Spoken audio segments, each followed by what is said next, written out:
and welcome to Medical BuzzFeed, MedBuzzFeed for short. I'm your host, JT Maticus.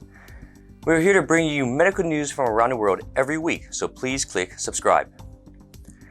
The Navajo Nation has been one of the worst regions hit with the coronavirus and at one time had the highest per capita rates of the coronavirus infections in the US.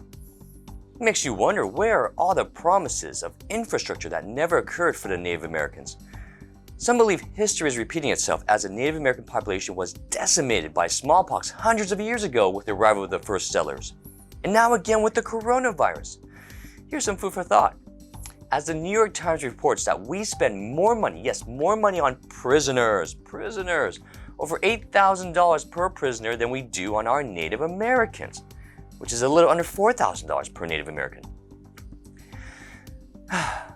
While the mosquito season is making many weary of catching the West Nile virus, another disease is making headlines as tick season is in full swing, with cases of Lyme disease now being reported.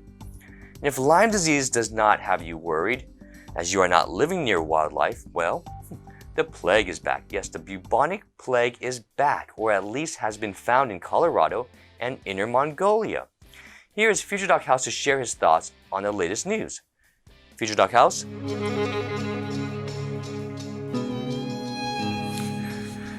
Thanks, JT. Looks like you are growing fond of the facial hair look. What can I say, Future Doc House? You inspire me. Okay. Many know I'm a medical activist and I promote accessibility to medical education to increase the number of doctors as we face a looming doctor shortage.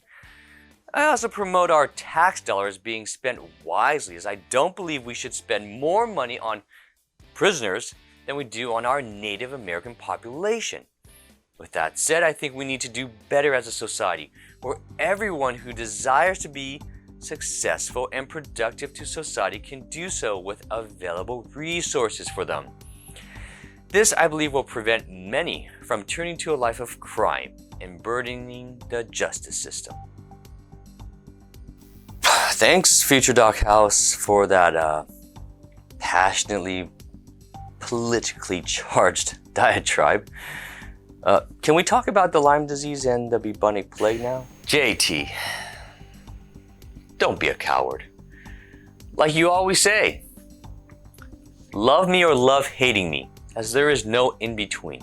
But yes, moving on to Lyme disease, a tick-borne illness that spreads from infected wildlife, usually deer. The symptoms can range from mild to debilitating, and even an early diagnosis and treatment usually helps prevent possible chronic fatigue syndrome. When coming back from the wild, make sure you check your body for any ticks or tick bites, and if you see a Maculopapularrash or a bullseyerash, please see a doctor. Wow, thanks for that. And what about the plague? Is this antique of a disease from hundreds of years ago really back? The answer to that is yes and no. The plague never left it. It never left us. It never left. It just never disappeared.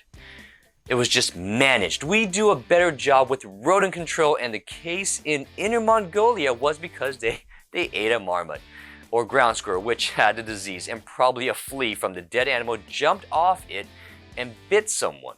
So a good rule of thumb is stay away from rodents, especially dead ones. Well, dead or alive, just stay away from rodents. Thanks, Future Doc House, for the history lesson. On to our news.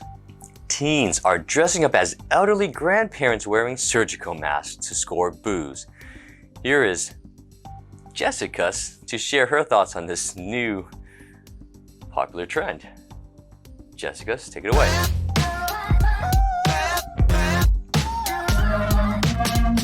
Thanks, JT.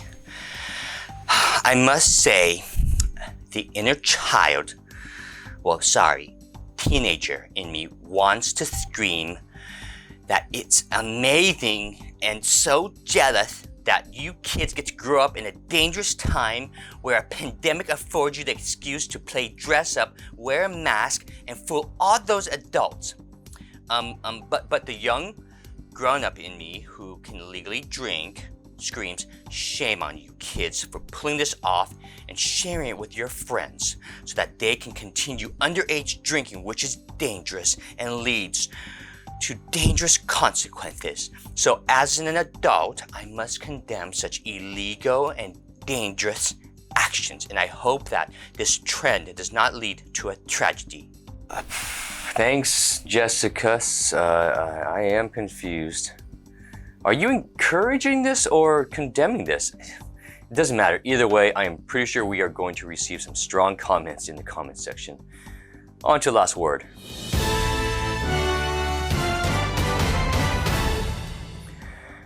We are all human and part of one human race.